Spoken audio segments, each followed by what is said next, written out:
আমি এখনো single but girlfriend নাই। প্রতিদিনই ভালোবাসা দিবস আমাদের, শুধু আজকে না। কেউ পাবে আর কেউ পাবে না, তা হবে না, তা হবে না। আমাদের মতন সিঙ্গেল একটাও না। এই দুঃখটার জন্যই এই আমার প্রতিবাদটা।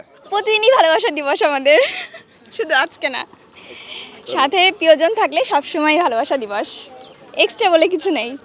ভালো কাটছে, পারিবারিক আবহে কাটছে, সবাই মিলে ঘোরাঘুরি হলো, বেশ ভালো কেটেছে আজকের দিনটা। ভালোবাসার মানুষের সাথে অবশ্যই ভালো কাটছে। প্রতিদিনই ভালোবাসা দিবস আমাদের, শুধু আজকে না। সাথে প্রিয়জন থাকলে সবসময় ভালোবাসা দিবস, এক্সট্রা বলে কিছু নেই। যে কেউ পাবে আর কেউ পাবে না, তা হবে না, তা হবে না। বিষয়টা হচ্ছে যে আজকের ভ্যালেন্টাইন দিনে দেখবেন অনেক ডবল টাইমিং বলেন, কেউ ট্রিপল, কেউ ফোর বল, অনেকজন করছে, অথচ আমাদের মতন সিঙ্গেলে একটাও না। এই দুঃখটার জন্যই এই আমার প্রতিবাদটা। দেখুন, বসন্ত এমন একটা ঋতু, সব বয়সী মানুষকে কিন্তু বসন্ত স্পর্শ করে। বসন্তের যে রং, সেই রঙে আসলে রাঙিয়ে ওঠে প্রকৃতির সাথে সাথে সব ধরনের মানুষ, সব প্রকৃতির সব পেশার মানুষ। তো আমরাও সেই দিনটাকে উপভোগ করছি, আমাদের মতো করে ভালোবাসা ছড়িয়ে দিচ্ছি সবার মাঝে।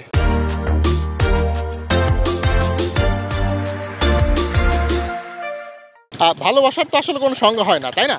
তো ভালোবাসা দিবস আমার মতে এই যে আমাদের পরিবার পরিজন থেকে শুরু করে প্রিয়জন সবার মধ্যেই ছড়িয়ে পড়ুক। তো সেদিক থেকে দেখতে গেলে আমি দেখছি সব বয়সী মানুষ, সব পেশার মানুষ ভালোবাসা দিবসকে খুব উপভোগ করছে। আমরাও করলাম, বেশ ভালোই লাগলো। ঠিক আছে। বসন্ত কেমন কাটছে?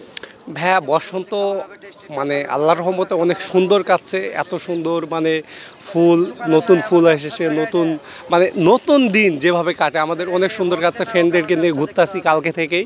আবার আজকেও বিশ্ব ভালোবাসা দিবস, আজকেও জানেন আজকে ফ্যামিলিদেরকে সময় দিচ্ছি, দুপুরে সারাদিন সময় দেওয়ার পর এখন আসছি বন্ধুদেরকে সময় দিতে। তবে অলওয়েজ আলহামদুলিল্লাহ অনেক ভালো কাটতেছে। আচ্ছা, আমি এখনো সিঙ্গেল বাট গার্লফ্রেন্ড নাই। তারপরও বসন্ত কাটাতে আমরা এই যে রাজশাহী পদ্মার পাড়ে আসছি, পদ্মার এই সৌন্দর্য উপভোগ করছি। আমাদের রাজশাহী বলতে গেলে অনেক সুন্দর, ফুলে ফল সব কিছুতে অনেক সৌন্দর্য, বাট অনেক ভালো লাগছে বসন্ত। আমরা এই যে পদ্মা গার্ডেনে এসে সময় কাটাচ্ছি, সবাই মিলে বন্ধুদের ফ্রেন্ডের সাথে আসছি, অনেক ভালো লাগছে।